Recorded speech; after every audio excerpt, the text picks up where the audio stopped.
Hey, welcome to another Milepost here on the V-Twin Life. The V-Twin Life is brought to you by a few great companies. One being Crash Inc. Clothing. You can find them out of Oregon. Great company, specialized in clothes, doing work on bikes now. You can check them out at crashinclothing.com. They got a lot of great stuff. Hey, head on over there. Maybe they got something you like. And we can't forget Wild Ass. You like pounding miles, you like riding, you want to be in comfort? Hey, maybe strap a Wild Ass under your ass and ride with an air cushion and be comfortable for hours. And can't forget Custom Dynamics, leading the industry in lighting LED technology. Man, these guys got some great stuff. So head on over to Custom Dynamics and check it out. Now, let's get to another milepost of the V Twin Life. What is going on, everybody? Welcome to another milepost in the V Twin Life. Tonight we are chalking down milepost 90 with Tristen from Topshelftangents, who started his own little deal down there in the northwest corner of Oregon. So if you're, hey, why not hop on with another guy, shares that passion, loves bikes, loves podcasting, lives the lifestyle, and shoot some shit and talk bikes, man. So Tristan, buddy, thanks for coming on. For sure, bro. Thanks for having me. Heck yeah. So, I mean, I kind of dive in the same place as everybody. So, where'd you find motorcycles? How'd it come into life for you? So I've always been around motorcycles. My as a fresh human in the world, my dad, rode dirt bikes. He raced dirt bikes up in Washougal all the time, and he had some '80s CBR something, and my great uncle had a Harley, and some people on my mom's side of the family had a Harley, and then I grew up riding dirt bikes, riding quads, and but my great uncle, my dad's uncle, he passed away on his road king when I was 4. He got assholed by an old lady, and so after that, my parents were like, no motorcycles on the street, ever. And I was like, all right, whatever. And then my dad got a bike in 2019, a Harley, after not having a road bike for a while, and I was like, well, if you got one, dude, now I got to go get one. So I went and got a Sportster, and 8 bikes later. So, what's been your progression then through all of them? If you remember them all? Oh yeah, of course I do. I didn't have them for very long. Obviously, I started riding in 2019 on a Harley. I had a 2010 883. Had that for like a year, and then I moved back here from Central Oregon and went to Paradise like before I worked there, like a year before. Excuse me, and went in, called about a Dyna, and Jordan over there, who's now in finance, he was a sales guy that helped me out. Um, he was like, "Yeah, dude, come on down, whatever, woo woo." Got on, rode a couple Dynas. Didn't really like them. They were kind of old manned out and like kind of clapped. And I mean, what Dyna isn't? But I ended up taking home a 2020 Softail Standard, and that thing was fucking rad. And had that for a year. Did a normal shit to it: fairing, traction bars and risers, seat, exhaust tune, and yeah, I had that for a year. And then I bought a Sportster 48 with like a chain drive kit, and like it was set up to wheelie. It just needed a seat, and it was good to go. But it kind of like I had both those bikes at the same time, and it kind of sucked. And so I traded them both in for a 21 Heritage, and that was dope. Put some Carlini apes on it. Do something a little different. Slip-ons, just mellow, just apes in the seat and some slip-ons. And had that for like 3 months. And then I got the bike that kind of everyone knows me for. And that's the Baja Blaster, the '05 lowrider, fuel injected. I forget the fucking color of it. The specific, it's turquoise and like a white sand pearl kind of look. And that thing was dope. Had that for a year. It's a bike I learned to wheelie on. And then I had a Benelli 125 or 135, whatever it's TNT 135. It's like a Grom, but just a little cheaper. And I had both of those, and I was like, practicing wheelie on the little bike, and then I'd take it to the dyna, and then I'd, bounce back and forth at lot days. And then I sold the Benelli because I just was like, I have nowhere to put it, and whatever else, got rid of it. And then the dyna, the 05, I traded it in, I think in November, like literally just the other day, for a 2017 dyna lowrider.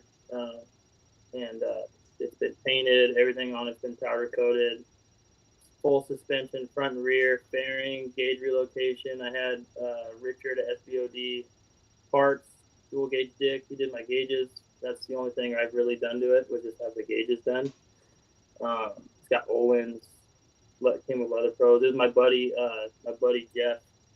He traded it in for a road glide, and I told Nick Meany, my general manager at Paradise, I told him I'm either selling that bike to a customer or I'm buying it.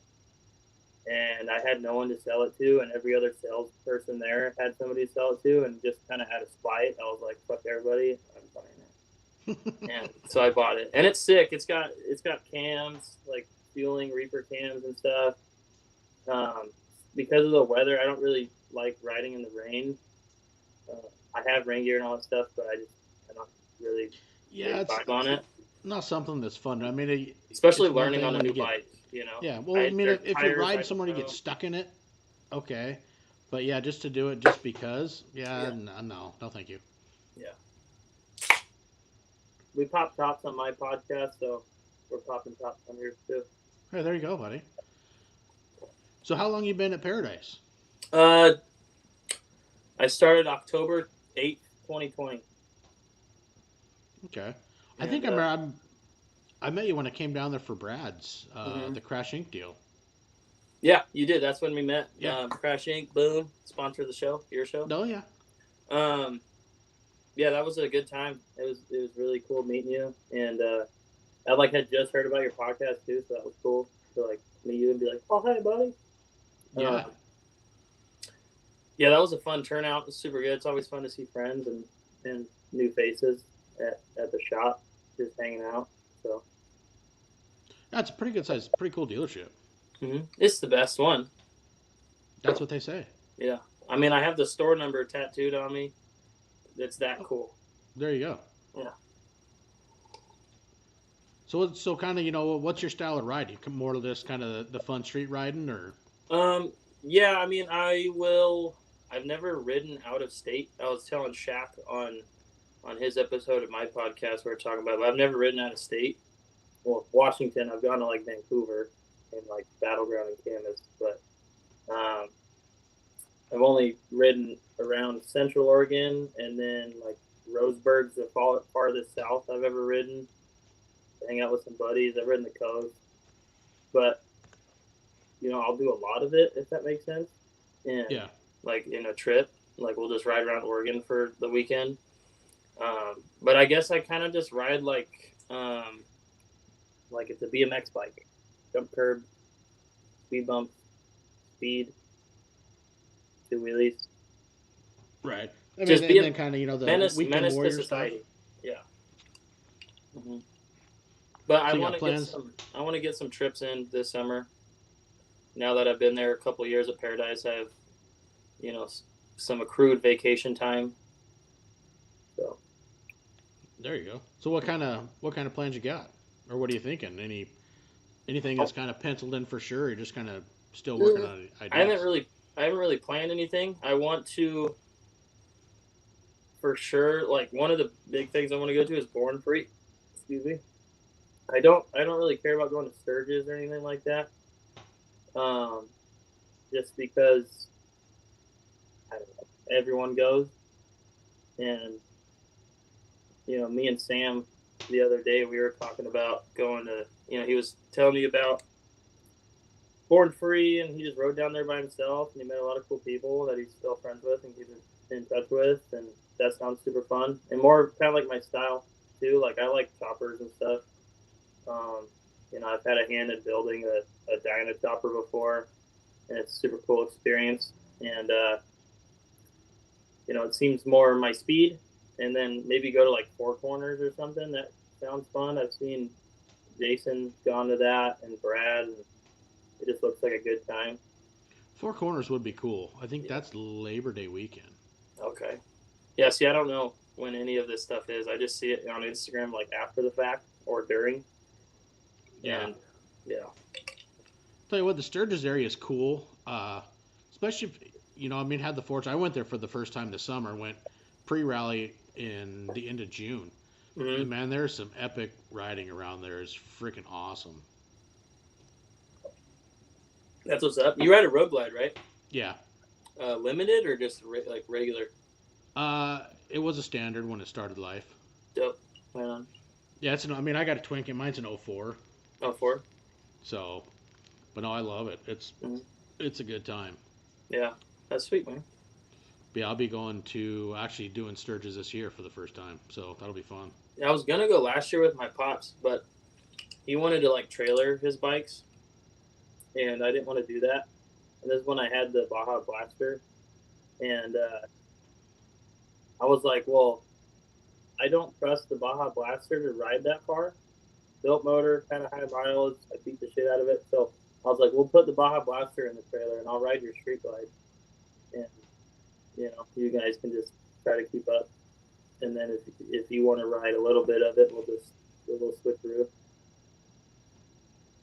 Ended up not happening, though. It'll be fun. I'm excited to check it out one time. But Yeah. Touring a bike for me, it's a lot of fun. I enjoy it. I mean, everybody has their styles, and not everybody feels the same way. But I don't know. It's a lot of fun. I enjoy the hell out of it. Yeah. That'd be cool. Do you think when you go, like, do you have like an idea of where you're gonna camp and? Yeah, all that stuff's kind of figured out because I'll be over there with Wild Ass, so I got a place with them and everything. So that'll be cool. Yeah. Dope, dude. Four Corners would be a lot of fun. What's that? Four Corners would be a lot of fun. Yeah, that would be fun. There's some cool booths. It looks like there, and obviously when the friends go and they have a good time, I just want to go too. Yeah. I don't miss out on all that stuff. So what were you gonna ask? You said something.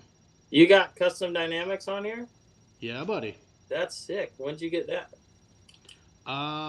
They came on board just before we did the Monsters Over Mountains. I had Dave Pabella, who's the owner and founder of Custom Dynamics, and they came on board and they actually redid my whole bike for me with lights. Oh, sick. And now I've been doing, came on with Mile Monsters. Now they're also the official lighting sponsor for Mile Monsters. So I know they're hooking up Riot, but yeah, they're part of the Mile Monster crew, which is really cool. And I'm impressed. Their lights are freaking phenomenal. I have, like my headlights, I have the Pro Beam adaptive headlight. And that thing is freaking bright as shit. Same with their fog lights. But yeah, I got their fog lights, their halos, the rear low profile tail lights, all their modules and everything. And I'm impressed with their stuff. I mean, when I did my tail light, the rear blinkers, front blinkers, it was literally like 10 minutes. Everything's done. It is 100% plug and play, and you're all done. Yeah, that's what's up. It makes it so nice. I have had Custom Dynamics parts before on like my Softail Standard and my Heritage. I put their lighting stuff on there, and then when I got the 05 Dyna, it already had Moon's MC headlight and the Moon's MC tail light, and the same thing with the 17. Boom, boom. But it makes a world of difference with having some good lighting on your bike. One, it makes your bike look cooler, but you can see, and it's safe. Well, there's that, and I think, what's awesome, I mean, it's my opinion. A lot of people, you buy a bike, everybody, okay, I want to do the stage one, I want my intake, some slip-ons, all that. But I think there's a flip side of, maybe think the other way of not so much being able to see better, but on the other aspect of people seeing you. Yeah. Better lighting. Yeah. Whether it's front or back, that's going to get people's attention, that's going to notice you. So with the hopes of, you're not going to get smashed. And I think, in a way, it might be an upgrade some people overlook and, do it down the road. But I don't know. It's to each of their own. Everybody has their own style. And, I'm not one to put in what people want to do. It's their bike, their choice. But I just think it's one of them things where, was fortunate enough to get with them, and I am highly impressed, especially over. I ran the stock headlight forever, and Yeah. even on high beam, the low beam on this thing is shit. I mean, no joke. It's 6, 7 times as bright as a stock one. Oh, yeah. Went down it. Yeah. Yeah. Very impressed with their equipment. Halogens at night just don't cut it sometimes, especially if you're stuck with a black visor on your helmet or something. Are people chatting in here? Yeah. Oh. Hey, ask me questions, people. Go for it. So, what made you want to start your? Now you also have your podcast, Topshelftangents. Yes, Kind of what sir. made you want to, get into that realm in the world? Well, what started. I mean, like, I feel like every time I hung out with some buddies and we have like a good drunken 3 hour conversation about nothing, we're like, dude, we should start a fucking podcast, man. You know, and then you wake up the next day and you completely forget. But that was like for years, just like random. Like I listened to them and I was like, this would be cool to have one day, but it looks unobtainable, like equipment wise. Like it just looks like a bunch of stuff's going on, and I don't know, like getting mics and having a bunch of them and computers and blah blah blah. And then I was talking to Jason, and I was like, dude, let's start a podcast together, and we can call it RFP or RFP, Ride Faster Podcast. And he was like, yeah, let's do it for sure. Boom, boom, boom. And then I'm calling him out, but we never really did anything about it. And then I just 3 a.m. on my weekend, I just went on Amazon and just bought stuff, like microphones. I got one here I tried to use, and interface and stuff, and like YouTube how to do a podcast off an iPad. And there's a bunch of videos on it. And I was like, oh, this is actually, fairly easy to do. And, you can find a host website to upload all your stuff, and, it distributes it for you and all that. And I was like, that's when I really was like, oh, I'm doing this. And I thought of the name Top Shelf Tangents just because at work I said one day when I was in sales, if you're on top of the board, you're leading the board in sales for that month. And I was like, I don't want to be like everyone else and be the top of the board. I want to be like the top shelf or something like alcohol. And they started calling me Top Shelf. Well, my boss did, and then everyone else kind of did it jokingly, and then I kind of ran with it. And then, thinking of a name, I just was like, Top Shelf Tangents sounds good because it sounds good together. And then every time I speak, I go on a little tangent. I have ADHD, so I kind of, my conversation will go this way, and then it'll shoot off a lot of the time, and then I'll end up ranting that way. Yeah. Yeah. So. Yeah. But it's amazing how simple some of the formats and these host sites where you can literally. I mean, I started my whole one just doing it over my iPhone. Yeah. Yeah. See, that's what I was gonna do, is just do it off my iPhone. But then I had an iPad for art stuff, like graphic design stuff that I tried to get back into. That ended up, like I said, I have ADHD. I did it for like a week. I drew some cool stuff, and then I just stopped using my iPad. And then it's kind of cool because, you make an Instagram, like for me, I made an Instagram page. I got all this stuff.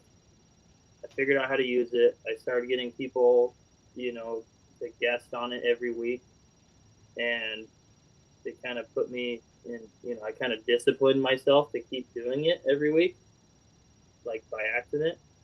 So it'll keep me doing it for a long time. Because if I didn't have guests and I was just doing it by myself, I'd just stop doing it after, a few episodes. Because one, I'd forget to do one, or two, I would just get bored with it. But it's cool that, have different people on every week and different experience every time. And yeah, I think it makes it easier, especially you got somebody else to talk to. I mean, I don't know how some of the people, some of these guys on YouTube. I mean, the Professional Monkey, he's one of those who come on live and he'll just sit there and carry on a conversation with the side chat by himself. It's like, dude, I don't know how the hell you can do it. Yeah. There's no way I can't do that shit. Yeah, I did my first episode I had to take it down because somebody's mama wasn't too very stoked on what they were saying, and I didn't know about release form and stuff on the recording or whatever. So I have release forms now. I'm not gonna sue you, by the way. I say dumb stuff, but yeah. So I like took it down, and then I called it episode 1.5, and it was just me like saying, "Hey, I had to take it down, blah blah blah blah. There's be an episode next week." That kind of stuff. It was not really just me talking about anything besides that. And doing that by itself for 15 minutes was a nightmare. Because I had nothing, like I knew what I wanted to say, but as soon as I hit record, I was like, "Blah." Yeah, it's not easy at all. I mean, some people got the gift of it, and I can't do it. Same way. It's like there's no way. Ray's Moto Life asked me if I like peppermint. How do you feel about peppermint, Denver? No, No? not a big peppermint fan. I like it in mochas, and that's about it. Oh, and mint. I guess I like peppermint mint. What kind of question is that? This is a motorcycle thing. So what do you got plans for your bike next? It's done. Like it's seriously like I said, I had Richard do the gauges, and I put Arlen Ness mirrors on it because it already has bars. It's painted. Everything on it's powder coated black. I think I tried. You gotta be the first person in history. No, my bike's done. I nothing. Yeah. Bullshit. Right. Yeah. There's no way. I put a locking seat nut on it too. Like, I'll send you a picture of it. I don't need to do anything to it.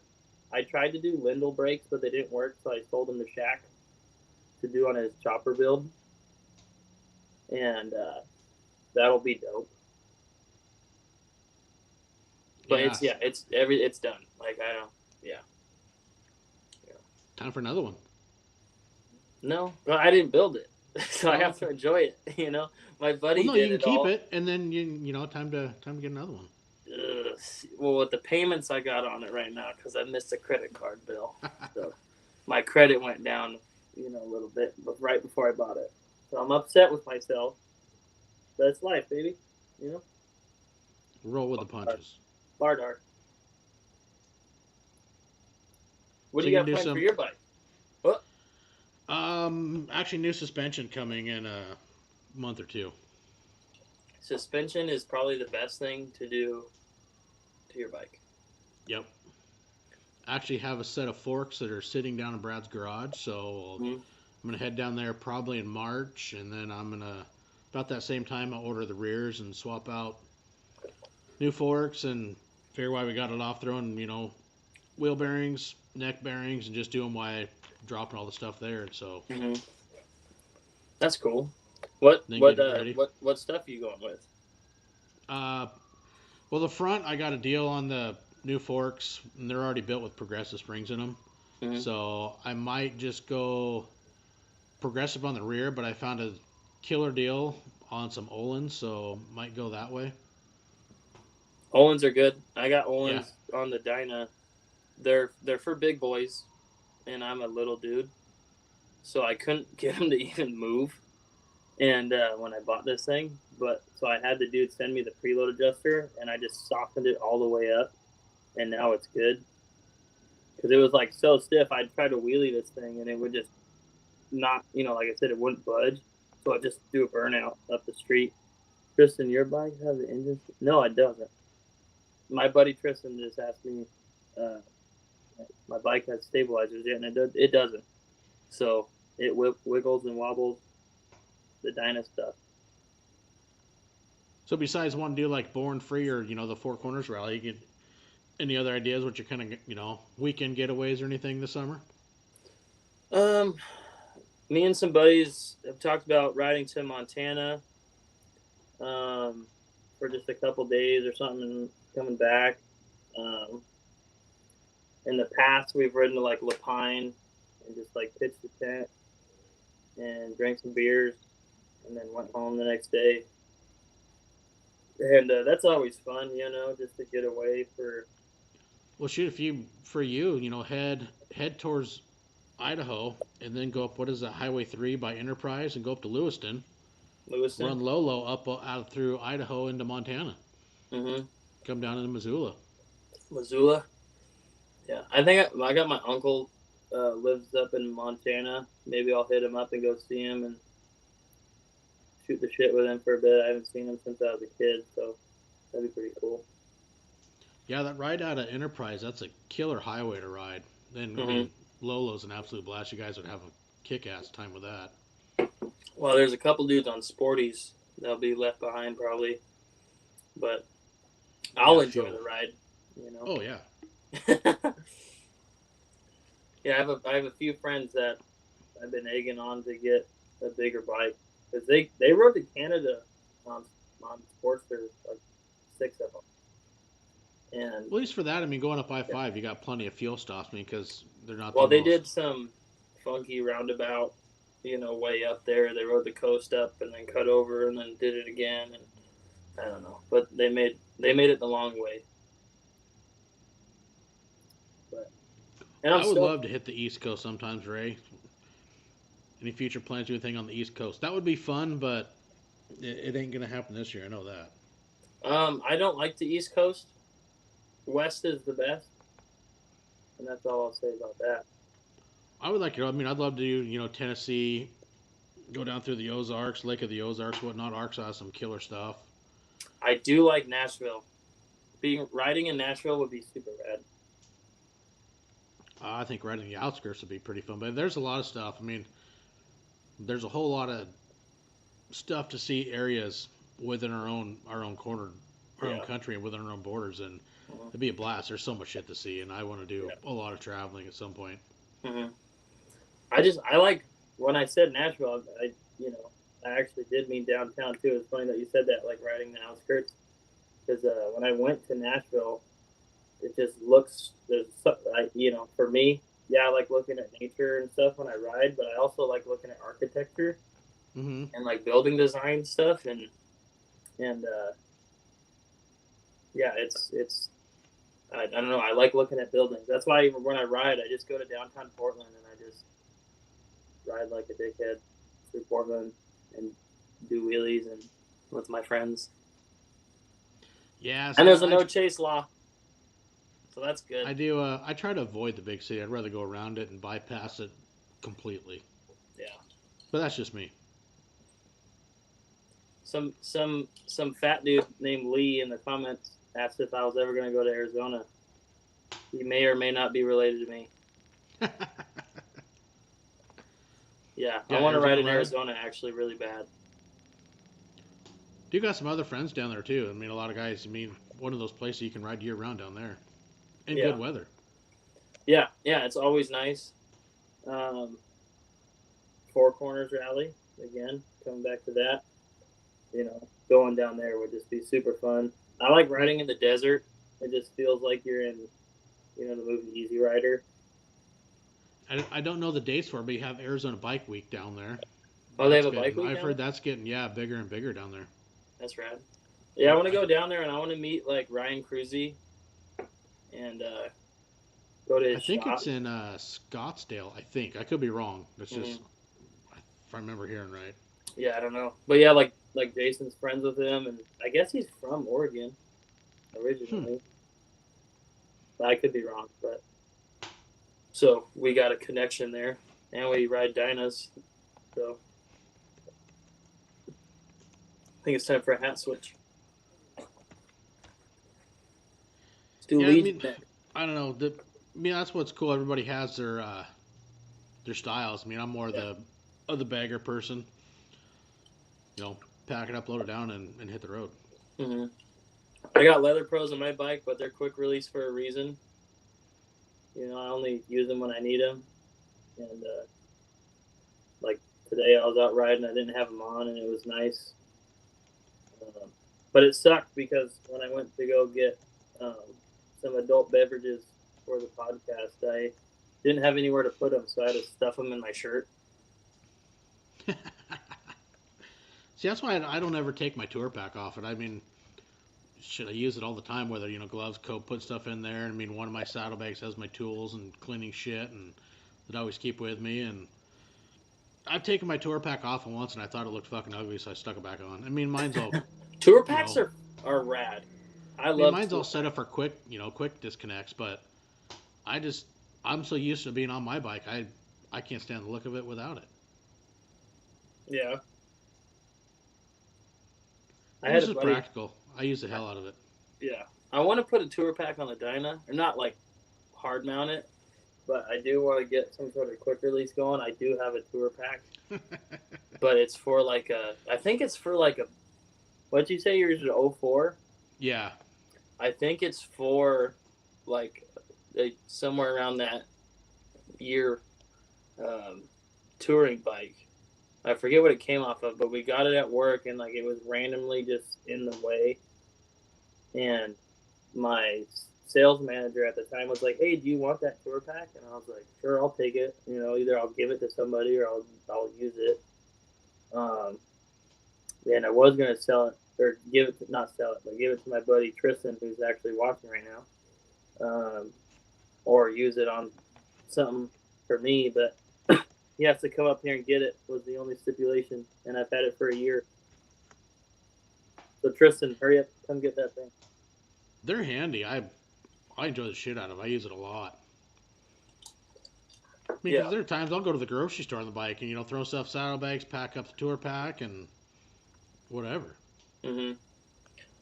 Yeah, I'm jealous of you for that because they do look cool, and you can fit a lot of stuff.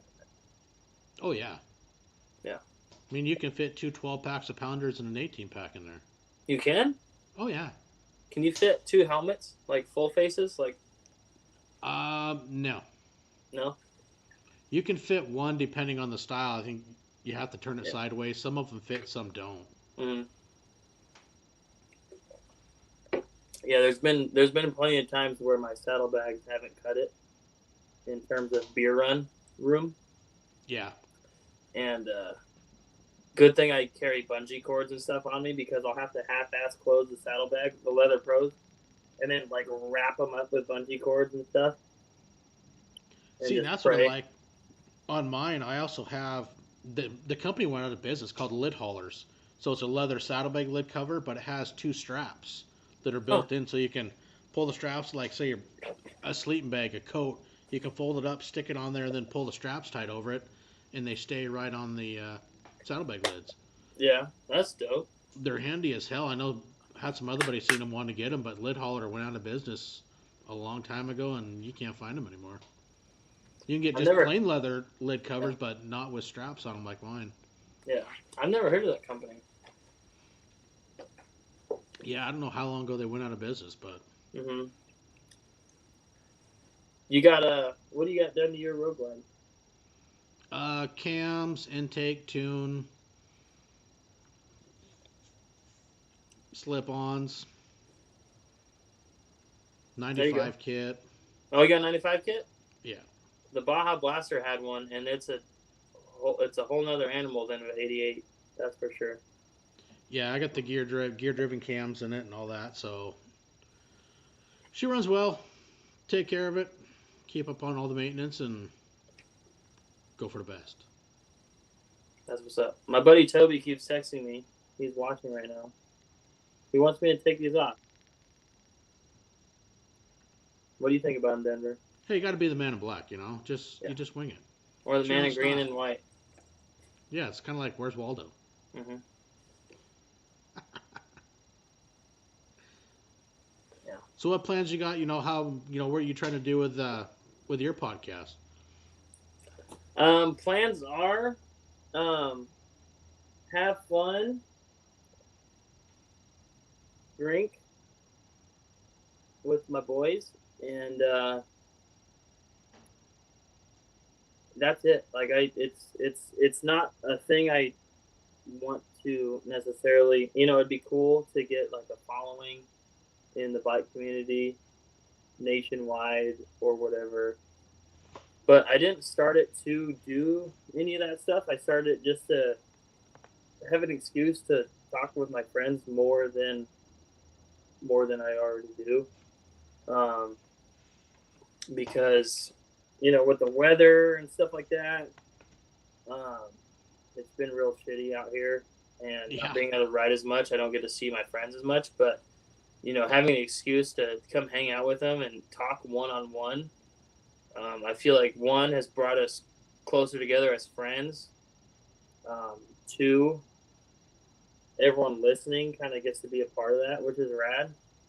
Even if we're just shooting the shit, it feels like you're with your friends and talking shit and drinking beer and burping in the mic is one of the key things in my podcast. I had one friend tell me not to do that ever again, so I do it every episode for him on purpose.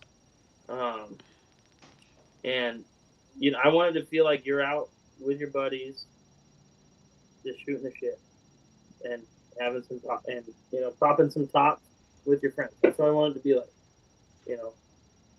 and especially in the winter time, because out here in the Northwest, as you know, it gets super cold, super rainy. Sometimes it snows, ice storms.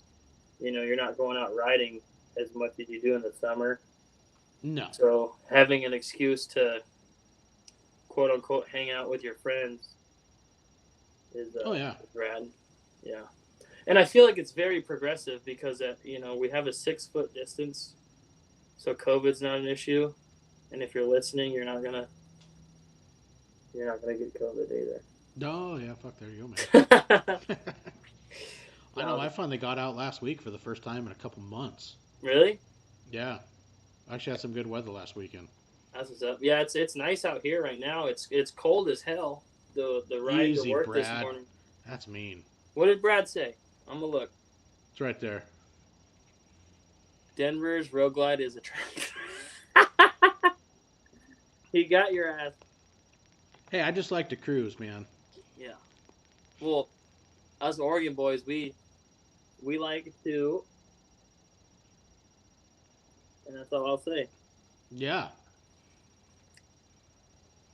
Yeah, we had some good times. We did the Monsters Over Mountains, right? That was a blast.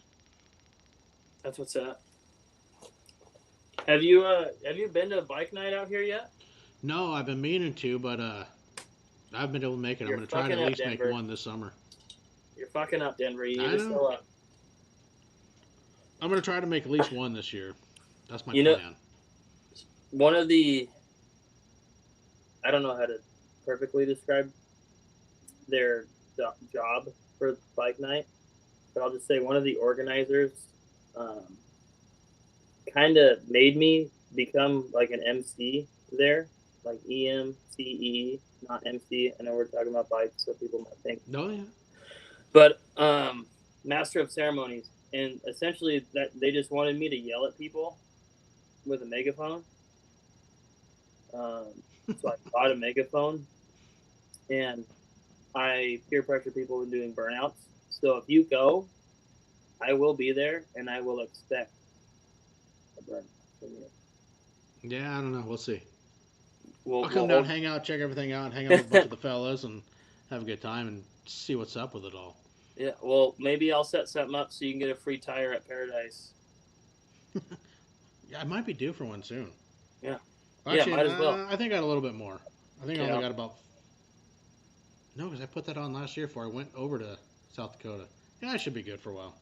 Are you pretty hardcore with your tire brand loyalties? Yeah.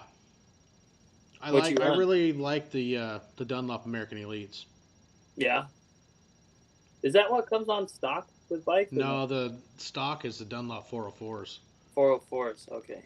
Yeah, the 404s I do not like in the rain. They weren't bad. I gotta say, I mean, I had one rear. Yeah. I got 21,000 miles out of a 404. Yeah. Which was unreal. You've always had stock Dunlop tires, whatever, comes on the bike stock. And then when I got the Baja Blaster, I just said that funny. Baja Blaster, the 05 Dyna, I was due for some tires. Like literally, I bought it and I rode it for a bit, and the tires were ass already. So I put some Shinkos on it because I was kind of short on some money. Go ahead and grab some wood. All right, word. And got some Shinkos, and then my boy Zach Fletcher, rest in peace. He was like, get some Shinkos, and so I did, and he's like, they're the best thing ever. They don't last very long, but they're grippy, and you can rip hard on some Shinko 777. So I got some, and because of him, because of him telling me to get Shinkos, I then figured out my bike has some grip, and I can pop up the tire. So I always say Zach was kind of a part of me learning how to wheelie, and I wish he was here to see that, me wheeling and learning how to wheelie. But Shinkos are rad. I have Metzlers. I don't know what kind, but Metzlers on my current bike right now, and I don't know if I really like them yet or not. Which, see, the Metzler ME, fuck were the ME 880s? I don't even know what they are. I know it's a popular They came one. on the bike when I bought it. But did you ever meet Zach? I don't think so. You don't think so? Well, he was the best dude ever, and I love Shinkos now because of him. I don't. I've tried them once and I didn't like them at all. But You that didn't was like 'em? many, many years ago. Well, that's him right there. Zach's hanging out with us tonight, boys. Nice. I always got him in I have a little sack of goodies that I keep in my vest when I ride. Got the patch. Everything. Nice. You would have loved him, dude. I wish you would have met Zach. If you would have came down to Oregon a couple more times, I'm sure you would have ran into him. Probably would. Yeah, I've only been down for the one event, and like I said, that was the one at Paradise. You might have met him that night then, because he was working. I might have. Yeah. I just don't remember. Yeah, he. I don't know if you've seen videos of us holding down a white Dyna. I think it was like the last bike night of the season, or maybe the second to last. But his buddy Nick, who owns the bike he crashed on, he brought it to bike night, and we were all holding the bike down, and it was the craziest thing ever. Like this story, just seeing the bike, about brought me to my knees because he was one of my best friends, and I thought very highly of Zach, and he was a close homie to me, and him passing, hit really hard with me and with all of our friends and everybody at bike night, and to see his bike there trying to rip a burnout was the craziest thing ever because it didn't want to do one. It was nuts. Like him, if he was on his bike, he would have got to do a burnout first try, no hiccups. It wouldn't try to pop up on him. But Nick tried to do one, and it kept trying to get away from him. It was the craziest thing, and we're like, Zach doesn't want us to do a fucking burnout on his bike, And so there's 5 of us, his closest friends, holding the I think bike I remember down. seeing a picture of that. Yeah, and I'm fucking crying my eyes out, trying to hold his bike down, all my 150-pound, soaking wet strength that I got. And we finally got the tire to light up. And actually, the ashes I showed you were the day we went and spread his ashes at Stonehenge up in Washington. Oh, yeah, up in Maryville. I had that, vial with me, or it was at home on my nightstand or something. And that night at bike night, after the burnout, we smoked that tire. It was borderline done. I went up under the fender and I dug some of the rubber out into a ball. I put it in my pocket, and then when I went home, I went and dropped it in his ashes for him. And so that was a very intimate moment with all the homies, and it was a very emotional one, but it was necessary. Oh, absolutely. Yeah. So he always rides with me. Him and that little bit of rubber. That's his, the last burnout that we've seen on that bike so far. I'm sure there's going to be more. And if Nick is listening, he better do more burnouts on that thing, because If not, Zach's gonna come down. He's gonna beat your ass. So Yeah, it's gonna get gremlins and then things gonna start going wrong. yeah. So Last now hat what? switch. I promise. So what's kind of your home region? You live what in Portland then? Just outside. I live in Beaverton. Oh, okay. Yeah, I live pretty close to the dealership. Um, so that's rad. If customers want to holler at me on my days off, I'm usually just playing Call of Duty or something or sleeping in.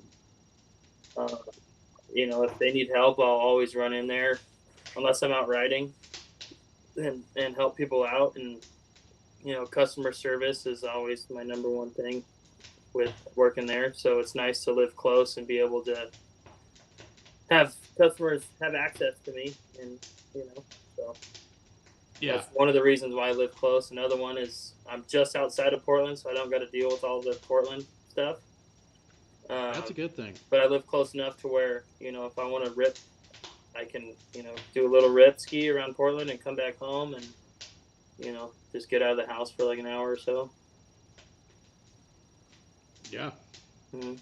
it's a fun area. I've been down Clackamas a few times on the bike when my son was playing baseball, so I kind of explored some of the area. But I think mainly just east of Portland, like done Mount Hood and kind of up in Sisters area and rode around up there and whatnot. But Yeah, I always Central avoid Oregon is Portland. my favorite for riding, honestly.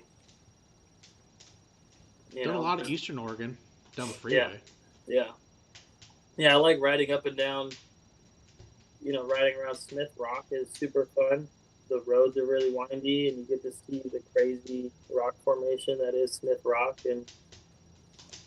and just it's my favorite thing. Actually, one of my favorite things about riding in Central Oregon is actually leaving here and going to Central Oregon. So once you come over Mount Hood and you start to come down, and then it opens up into Warm Spring. Mm-hmm. There's always a chance that a pack of wild horses are going to be riding next to you and your buddies. And that's the coolest thing ever, is ripping on your bike down the highway, and you look over and there's a pack of wild horses running down, and we're on our iron horses ourselves. And That would be cool. yeah, it's rad. Yeah. I didn't Once see it them when we once it came opens up the up, it's a backside. whole nother animal. What's that? We didn't see any when we came up the backside of Mount Hood and then wrapped around and then headed towards Portland. Yeah.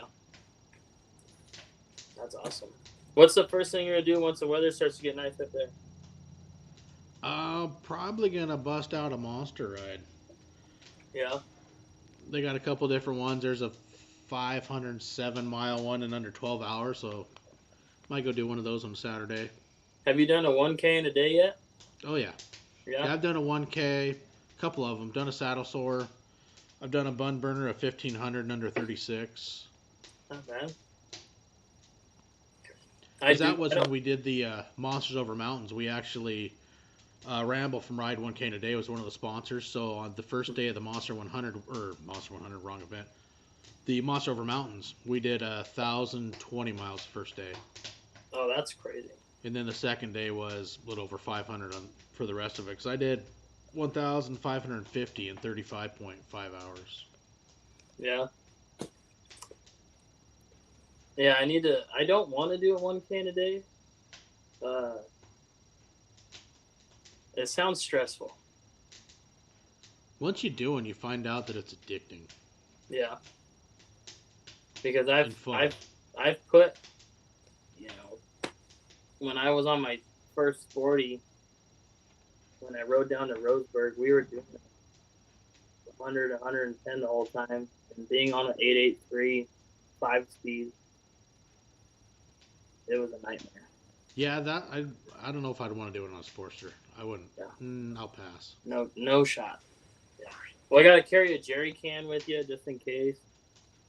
And I've actually had my jerry can on my Sportster fall off on Mount Hood and just dangle from the bungee cord that was holding it on. Oh, shit. While I was taking a left-hand corner scraping peg at like 90, right in front of Silent Rock. For all you Oregonians that snowboard, Silent Rock is like this voodoo thing that you just have to be It's like a superstitious. That's the word. When you go over Mount Hood, I always turn my radio off when I go by it. I tell everyone in the car to shut the hell up because if you don't, something bad might happen. So I'll just take my chances with being quiet. And but I was scraping peg around it going like 90, and I felt like a weird weight bouncing up and down my bike, and I thought it was just the axe end wiggling because I had stock suspension. But in mid corner, I turn around and I see my jerry can bouncing off the ground, and I was like, "Ah!" So I pulled over real quick and fixed it, but that was sketchy. Yeah. I actually found a cool place up there this summer. We went to did a little video at Lake Trillium. That was pretty cool. Where's that at? Right up top at Government Cap in Mount Hood. Go just past it and hang a right, and go down a little service road, a couple miles, and takes you to a little lake called Lake Trillium. Fucking cool place. I'll have to check it out maybe this summer when I got family that lives out in Central Oregon. When I go visit them, I'll have to check out Lake Trillium. Yeah, it's right up at the top. Pretty cool. Have you? I love checking out bodies of water when you're riding, especially when it's hot out. Take a little dip in your conies. Fun one I would like to do again is 395 down south of Pendleton. Yeah. I did that 20 plus years ago on a ride, and I just remember all the twisties along the river. It's freaking cool. Yeah. Yeah, when we went to spread my buddy Zach's ashes up at Stonehenge on the way, it was so freaking hot out that day, and we were cruising, but it was so hot out, and most of us riding twin cams, they're air cooled, so our legs were on fire, and on the way back, we were smoked. It was like the craziest thing ever. It felt like we rode, hours longer than we actually did, just because of the heat, being out in the desert out there.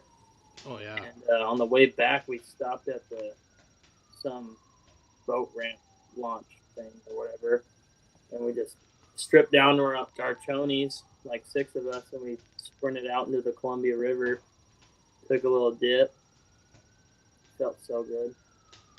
Yeah, Springer Mike said 242 out of Sisters to Eugene is an epic ride. I think that's what I rode when I went to Roseburg. I don't know though. I didn't really pay attention. We went to Lapine, I think. I don't know. We rode through. I remember me and a couple buddies. We rode through. I met up with them in Bend. I was living out in Redmond. Rode to Bend, and then we went south about an hour and a half, I would say, and then took a right somewhere and smashed like the craziest pass ever. And we're going so fast, and trying to keep up on my Sportster was the sketchiest thing ever. But the way back up was gnarly, because we flew by a cop at about 110, and there was a corner coming up, and I didn't know that there was a cop, but my buddies saw him, and we shot off this side road, and there was a swimming hole. There was all these families swimming, and then there was a logging road that kind of shot up out of the parking lot there, and we rode up it, and because I didn't know there was a law enforcement officer behind us, I kind of went slow up this logging road, and it was steep. It was like that. It was gnarly on a Harley, gravel, loose gravel. Yeah. And they pulled off on the side, and I didn't see them pull off because the logging road kind of turned a little bit, and they were up ahead of me, and they turned off and stopped. And I went all the way up this goddamn mountain, and there was tractors up there and a bunch of logging equipment, but no one in sight. And I was like, where the hell are these guys? And I'm looking over all of Oregon by myself, and I was like, they're not up here. So I started to ride down, and 1, riding downhill, 2, I'm on gravel, So I'm kind of dirt biking it, using the back brake and the clutch to kind of keep me going slow down this steep ass logging gravel road. And then it just so happened they decided to stop waiting for me at the same time that I got to their little pull off that they were in. And my back brake decided to go, because it overheated from me riding it all the way down this mile-long hill. And I started to go really fast on accident after that. Well, fast on a gravel road on street tires, I would feel like it's like 10, 15 miles an hour. Yeah, no kidding. 20 miles an hour. So I grabbed a handful of front brake and just tensed up and just ate shit on purpose. And I snapped a bolt holding my right side mid control. And so my mid controls were just kind of swinging there. If I put any pressure on it, they would rotate on the one bolt that wasn't broken. And essentially giving me no back brake. And I was yelling, hey, hey, and they stopped. And I was like, my shit's fucked up.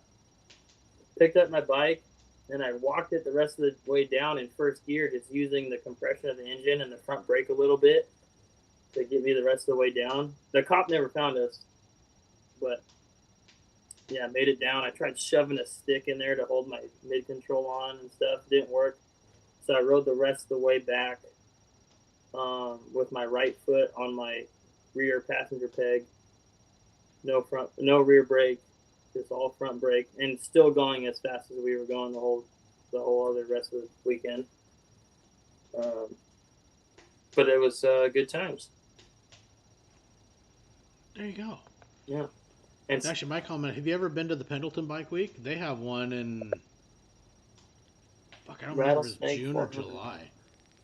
They do. Yeah, I have a it's Thursday, Friday, Saturday, Sunday in Pendleton. Okay, I'll have to look it up. But I have a few customers out in Pendleton. They own a motorcycle themed bar and motorcycle rental place out of one building. I want to say it's been going for, I think it's 20 plus years, and it's a 4-day event. Mm-hmm. Yeah, the Rattlesnake 400 is a big 400-mile ride up through the Rattlesnake Canyon and whatnot. And I know there are some vendors, and yeah, there's a bunch of shit goes on down there for 4 days in Pendleton. That's rad. That's not far from you. I've always wanted to ride out there. It just seems fun, and it'd be nice to meet up with some loyal customers of Paradice and catch up with them real quick. Because like I said earlier, I'm really big into customer service and taking care of my customers and talking to them regularly. And it's always nice to have somebody you bought a bike from show up and show support for whatever you're doing. Yeah, very true. Yeah.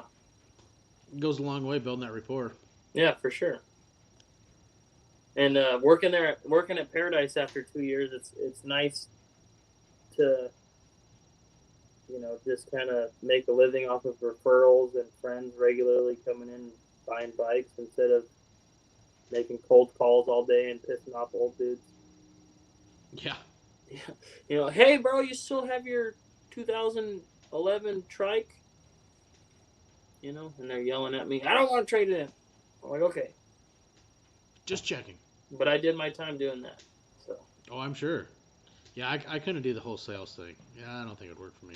It was tough at first. I've never, I've worked at like Washington Square Mall up here, super close to Paradise actually. I worked at Vans Shoes in 2015 for about a year, but it was hourly, so I didn't care if people bought or not, bought anything.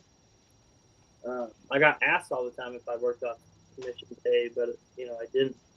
And so Paradise was my first commission-based sales job, and I still don't think of it as that, because then I feel like if I did, I would kind of be a douchey salesman, and I don't want to be a douchey salesman. I just like giving people the facts and keeping it real, and more or less becoming friends with my customers. Yeah, because makes sense. Yeah, and it works out better that way. Car salesmen and shit, they piss people off every day. and lying, being sleazy and stuff. And if someone comes in, they go, "Hey man, I've been looking at Sportsters, but I want to ride with my friends to Canada." I'm gonna be like, "No, don't do that." Because I've been there. I've owned two of these things. You're gonna want a Softail or a Dyna, and our actual what's it called? Our my position at the dealership is a bike fit specialist. So I fit people to bikes. Well, I think that's important if you got somebody that can come in with some, ideas or goals of what they want. Yeah. But on the flip side, the bike they're wanting is not going to fit the means of what they're talking about. Yeah. And most, it's funny. People come in with their wants and their needs out of a motorcycle, and my job is to funnel that down into one bike. And majority of the time, I would say probably 90% of the time, that equals heritage. Fun fact. And you know what? For me, I hate them. You hate them? I don't like heritages whatsoever. Yeah. I mean, it's just my style. I don't like them. Especially the other, the ones that got all the conchos and all that shit on them. I don't know. It's just not my style. Yeah. I owned one. I had a 21 for a few months, and it was dope. It was comfy. It ripped. I had this, it was essentially like I took my Softail Standard, and I traded it in for another Softail Standard that was a bit taller and had bags on it. This goddamn fire detector. Do you hear it? Smoke detector, yeah. I'm gonna hit the button real quick. You keep doing your thing. I'll be back. Yeah. I'm just gonna hit the button. But no, I don't know. There's just something about the heritage, just never my style and whatnot. I mean, the Road Kings, loved them. The Road King Custom, absolutely. But yeah, it was just something about the heritage. They just weren't not my cup of tea. Dude, that fire alarm bit right there was the most white trash thing ever on the podcast. Dude, I had one. Dude, I'm not kidding. It started beeping. So I changed the battery. Yeah. And it starts beeping at like 3 in the morning. I take it out of the wall and unplug it. Yeah. Go lay in bed. It starts, beep. I'm like, you gotta be fucking kidding me. I took the battery out of it. This son of a bitch was still beeping. I got so pissed at 4 in the morning, I stuck it outside of the back porch, shut the door. But fuck it, I don't care. You should have shot it. It wouldn't stop. Oh, fuck, I was pissed. You should have shot it with a 12 gauge or something. Oh. Really make it stop. Yeah, I don't want to wake up all the neighbors with a gunshot that morning. That'd be bad. For some reason, I feel like you kind of live, like, not out of town, but, like, enough out of town where your neighbors are kind of far away. Like, do you live in a neighborhood, or? Kind of. I mean, I live just, outside of the city limits, but, I mean, neighbors aren't right there, but somewhat close. Are you in the Woodland area? I'm up in Port Angeles. Oh, see, I don't even know. Yeah, I'm up on the Olympic Peninsula, northwest corner of the state. Hell yeah. It's about I got 4 family hours up down to Portland. Okay. I got family up in Lake Stevens and Auburn. Yeah, that's a little east. Auburn's about 2.5 hours. Okay. Yeah, I haven't been up there in a while. I love Washington. Last time I was up in Washington, like deep, like I said, I've been to Camas and Battleground and Vancouver riding around, a handful of times. But the last time I was like really, really in Washington, I was in Lake Stevens for Christmas visiting family. But on the way home, I stopped in Seattle.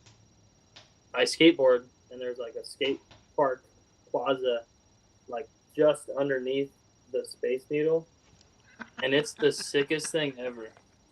Don't worry, Nick. I won't hate on you, buddy. It's just not my style. That's all. Oh, you just said who was that? Nick? Who? Wretch Bender Nick. Don't like actually see him and bitch. Nick and his brother Springer Mike. They live in Wyoming, but they're from Oregon. They lived in Oregon, moved to Wyoming a little over a year ago, I think it was. Speaking of Nick, you had Nick the Harley guy on here. Yes. Is he probably listening? I'm not sure. Actually, I chat with him a couple times a month. Yeah. Okay. Well, I want to give him this. I'll make a little clip here. I'll pull it out, Mark. You So should. one, Nick the Harley guy, this is for you. I'm the kickstand bandit. Did you see his TikToks talking about 18 and newer Softails not having a locking kickstand? probably. Well, he made a video saying that 18 and newer Softails. Okay. I'm gonna say this. He's a sales manager at a dealership. I'm a salesman at a dealership, and he was telling everybody on the internet because he's got a big following that 18 and newer Softails don't have a locking kickstand, and they do. And I proved him wrong in like 4 videos, and I have like 90,000 views on TikTok on one video of me proving him wrong. And he blocked me on TikTok. My buddy Toby, who's listening, commented on one of his videos and goes, "Dude, you got proved wrong and you blocked him?" He blocked him too. And then a week later, he made a video telling people, "Oh, I'm sorry, they actually do." So I changed my TikTok name to kickstand_bandit. And I still make fun of him to this day for being wrong. And it wasn't even like, I was just like, hey, like it started as, hey, you're telling thousands of people a certain thing that is incorrect. Like, I wasn't talking shit. I was just like, let me just fill you in on some knowledge, because I've owned a 2020 Softail Standard and a 2021 Heritage, both 18 and newer Softails, obviously, and they have a locking kickstand, And I made videos where I'm pushing bikes on their kickstand, shaking the shit out of them while they're and they're not falling over. And I showed the locking mechanism, and he was still like, "Nope." But I'm like, I'm showing you. And Hey, Mike, where did you guys live in Oregon? lived in Oregon Yeah. for 30 years. Yeah, we Gillette, moved to Wyoming. Yeah. You think Actually, that's we where met those up with them when racers we were went over invented? there in June. And then they're actually going to be heading this way this year to come hang out. Right on.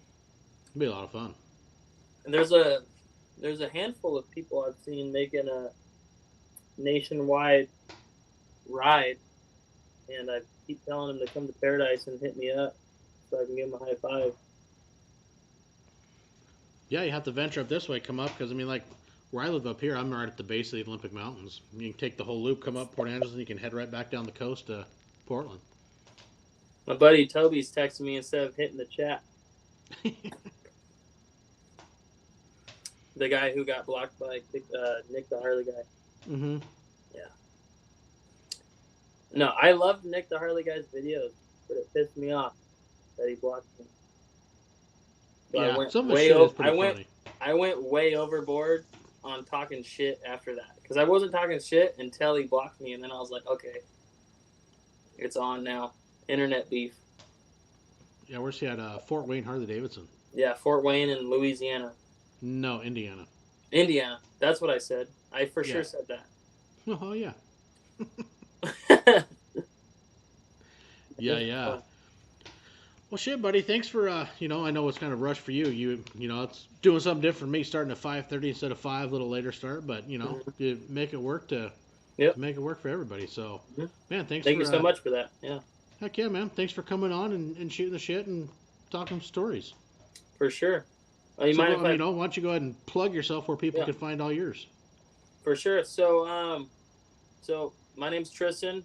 People call me Top Shelf, as you can see right here on the live feed. You can find my personal Instagram page at top.shelf.sales. That's my personal / sales Instagram account. Right there. There you go. And if you have any questions, you live in Oregon and you want a motorcycle, or you need help with setting up a service on your bike or anything like that, hit me up. Just because I work in motorcycle sales doesn't mean you can ask me a couple questions here and there. I also have my own podcast at top.shelf.tangents. That's my other one for the podcast. Both accounts have a link tree in the bio if you want to find episodes and stuff on Spotify and Apple Podcasts. It's not video like this, it's just audio only, but it's still a good time. And I work at Paradise Harley Davidson, located in Tigard, Oregon. Like I said, I'm in motorcycle sales. If you guys have any questions or want to just chat, hit me up. You know, I love talking. I love shooting the shit with people. So hit me You up. like selling bikes. Yeah, I love getting people on the road. You know, 2 wheels. It's the best thing ever. Heck yeah, man. So, again, thanks for coming on, buddy. Taking Milepost 90. 90, the big Like 90. almost to the triple digits, almost about to hit 100. I'm still trying to work on that because I want to do something cool, and Yeah, I'm still not sure. that would be rad. Yeah, you got to do something off the hook for 100 for sure. Yeah, and it's looking like that's going to be, which is actually comical. Milepost 100 is going to be April Fool's Day. Oh, that's sick. Hell yeah, Yeah, you got to do some goofy stuff. can do something. Got to work on it. So I still got to figure it out. I shouldn't procrastinate because that's how I am. But yeah, Yeah, it's coming up. sooner than one thinks is the way it ends up going. It's like, oh shit, that's in a few days. Well, when So you get to 420, hit me up. I want to do that. yeah, Yeah, that's gonna be a ways. It's gonna be a while, but yeah, oh yeah. dude, I'd never honestly expected it would become what it has, but I'm glad it has. It's so much fun. I really enjoy doing this. I like talking to Oh yeah. the men and women that enjoy this, the passion we all have for life on 2 wheels, Mhm. and hearing everybody's stories and being able to share it Oh yeah. and making more friends and building friendships around the world. Hell yeah, man. Well, I appreciate you having me on the show, bro. It means a lot, and Like yeah, man. I hope everybody listening gives my podcast a shot. It might Yeah, kind of, ridiculous at times, but if you like, um, shenanigans. if you don't take life too seriously, then you'll enjoy it. There you go. Yep. Well, shit, man. Thanks everybody for tuning in to Milepost 90 with Tristen from Topshelftangents. Had a good time. So hey, remember, ride safe, have fun, enjoy the open road, and we'll catch you at Milepost 91. Stay tuned for updates coming very soon. Catch you guys later. Thanks, Denver.